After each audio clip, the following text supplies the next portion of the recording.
The phone screen glowed in the dark, a cold shard of light slicing through the quiet of our bedroom. My thumb froze mid-scroll, hovering over a text I wasn't meant to see. I'd never let him meet my family, he's too embarrassing. It read, sent from my wife Sarah, to her friend Claire 3 weeks ago. My chest tightened, a fist of ice gripping my heart. I read it again, the words blurring as my pulse thundered in my ears. Embarrassing.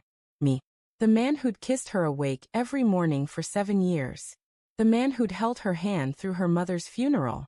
The man who'd built a life with her in this creaky, love-worn house. I set the phone down on her nightstand, careful not to wake her. Her soft breaths filled the room, steady and untroubled, while I sat on the edge of the bed, staring at the silhouette of her body under the quilt. The moonlight traced her cheek, the curve of her lips I'd memorized. How could she write that?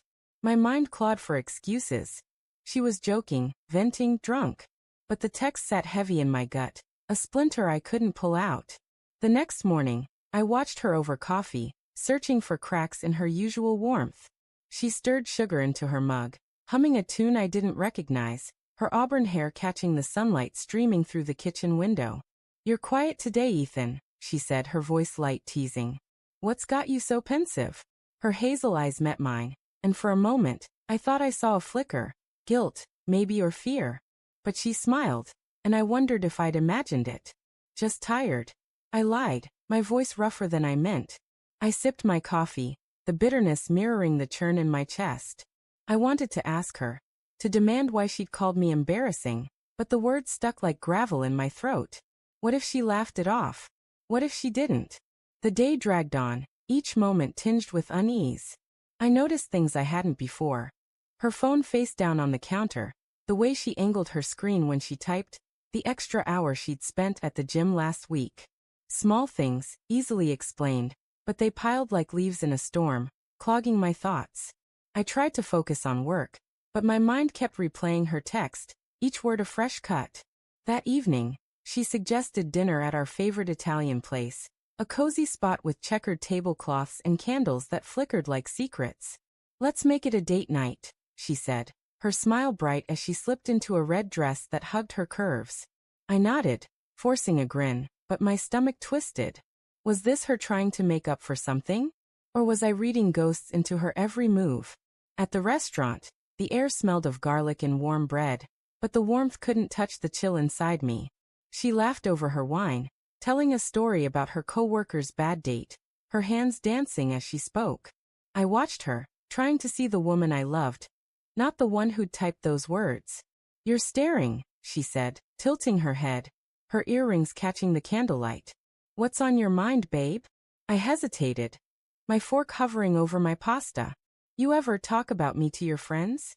I asked, keeping my tone casual, though my pulse spiked. Her smile faltered, just for a second, before she recovered. "Of course I do. I brag about you all the time." She reached for my hand, her fingers warm against mine. "Why do you ask?" I wanted to believe her. I wanted to sink into her touch and forget the text.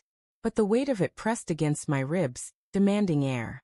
"Just curious," I said, pulling my hand back to lift my glass. Her eyes lingered on me, searching, but she didn't push. That night I couldn't sleep. The text haunted me, and worse, I started noticing other shadows. A man's name, Mark, popping up in her notifications more than it should. A late-night work call she took in the backyard, her voice too low to hear. The way she'd started locking her phone, when she used to leave it open on the counter. I told myself I was paranoid, that love made you see monsters where there were none. But doubt is a slow poison, and it was spreading. The next day, I did something I swore I'd never do. While she showered, I unlocked her phone.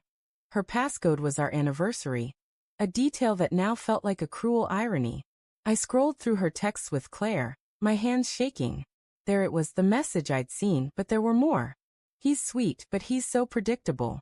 Mark's different, he gets me." My breath caught, the words slicing deeper than the first. Mark. Her coworker. The one she'd mentioned casually, the one who'd joined her team 6 months ago. I kept reading, each message a brick in a wall I hadn't known was being built. "I don't know how to tell Ethan. He'd be crushed." The shower stopped, and I locked the phone, my heart pounding so loud I thought she'd hear it. When she emerged, wrapped in a towel, her wet hair dripping onto the floor, she looked so normal, so mine. But she wasn't. Not anymore. I waited until dinner to confront her. The kitchen smelled of roasted chicken, a meal she'd made to cheer me up, she said. The irony burned. Sarah. I started, my voice steady despite the storm inside. Who's Mark? Her fork froze halfway to her mouth. For a moment she didn't move, her eyes wide, like a deer caught in headlights. Then she laughed, a nervous sound that grated against my nerves. Mark? He's just a guy from work. What? I saw your texts. I said, the words heavy final. The ones to Claire. About me. About him. The color drained from her face. She set her fork down, her hands trembling. Ethan, I didn't mean. Didn't mean what? I cut her off, my voice rising. To call me embarrassing? To say he gets you?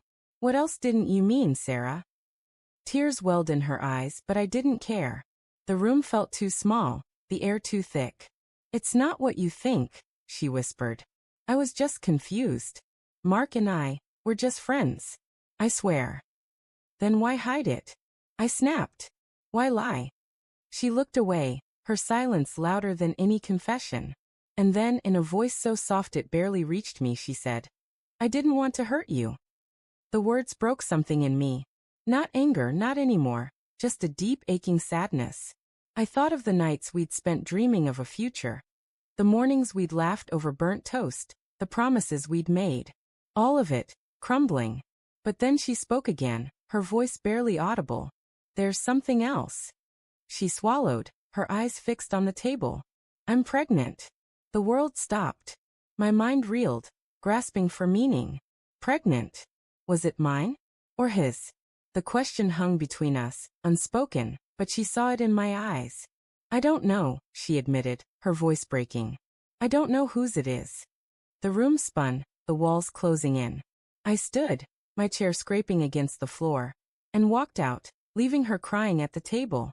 The night air hit me like a slap, cold and sharp, but it couldn't numb the pain. I didn't know where I was going. Only that I couldn't stay in a house built on lies. The betrayal wasn't just hers. It was the life we'd planned, the trust I'd given, now shattered. And somewhere in the wreckage was a child who might not be mine.